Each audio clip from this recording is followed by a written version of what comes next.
Central jail में एक मुझे 55-60 साल का बूढ़ा मिला। मैंने कहा, दादाजी आप कैसे? उन्होंने कहा, महाराज जी वो रो रहे थे मेरे को देख के, और वो आखिरी तक रो ही रहे थे। मैंने कहा, क्या हुआ, आप क्यों रो रहे हैं? बोले, महाराज जी मैं अपने आप को कभी माफ नहीं कर पाऊंगा। मैंने कहा, आप जेल आ गए हैं? बोले, जेल मेरे लिए बहुत कम है, मुझे और ज्यादा सजा मिलनी चाहिए। मैंने कहा, क्यों, आपने ऐसा क्या गुनाह किया? बोले, महाराज जी मैंने अपनी पत्नी का मर्डर कर दिया। मैंने कहा, क्यों, क्या गुनाह किया था उसने? बोले, कोई गुनाह नहीं किया था। तो मैंने कहा, क्यों मार दिया अपनी पत्नी को? बोला कि मैंने शराब पी रखी थी। बोले, दिसंबर का महीना था, मैं शराब पी के आया, वो भोपाल का ही रहने वाला था। बोले, मैं शराब पी के आया और मैं आकर के ना बिस्तर पे लेट गया और मैं रजाई ओढ़कर सो गया।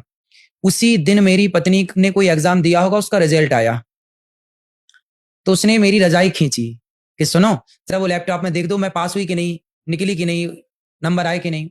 तो मैं बोला कि कल देखूंगा, अभी मैं सो रहा हूँ। पत्नी ने कहा, नहीं मेरा रिजल्ट, अब सोचो कोई को रिजल्ट आया है एक्साइटमेंट होगी तो वो कहेगा कि नहीं मुझे आज ही देखना। तो पति बोला कि तू अब रजाई मत खींचना, मुझे सोने दे, यदि तू रजाई खींचेगी मैं तुझे मार दूंगा। पत्नी तो पत्नी है, तो दोनों में बड़ा प्यार था। तीसरी बार उसने रजाई खींची पति की, तो उसने उठ करके उसको उसका हाथ पकड़ा, बिस्तर पे लिटाया और उसके गर्दन को, वो तो शराब पी रखा था, उसने दबाया तो सांस नली टूट गई। अब चूंकि शराबी था ना, उसको पता ही नहीं कि मैंने कितनी जोर से दबाया, पर उसने दबा दिया। ऑन द स्पॉट उसकी पत्नी मर गई और रात भर वो दोनों पड़े रहे एक साथ। उसके पति को लगा कि चुपचाप सो रही है। जब उसके नशा सवेरे उतरा तो देखा पत्नी बगल में सो रही, हिलाया हिले नहीं, तो वही उसको हॉस्पिटल ले गया। फिर हॉस्पिटल ले गया तो डॉक्टर ने कहा कि मर चुकी है।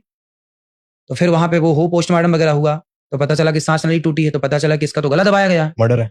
पूछा गया भाई किसने दबाया, तो वो तो उस समय शराब के नशे में था, पर उसने कहा कुछ कुछ याद करके कि हाँ मैंने तो मारने के भाव से नहीं, पर इसको मैंने कहा कि तू रजाई खींचेगी तो मारूंगा, तो मैंने तो गले यूं ही दबाया था, पकड़ा था उसका गला, मैंने दबाया नहीं था। पर उसका पकड़ना और उसका दबाना, चूंकि शराबी कितने जोर से दबाया होगा, मर गई बेचारी। अब उसके देखो पत्नी मर गई, वो चला गया जेल मर्डर केस में, 20 साल की सजा, और बच्चे हो गए अनाथ।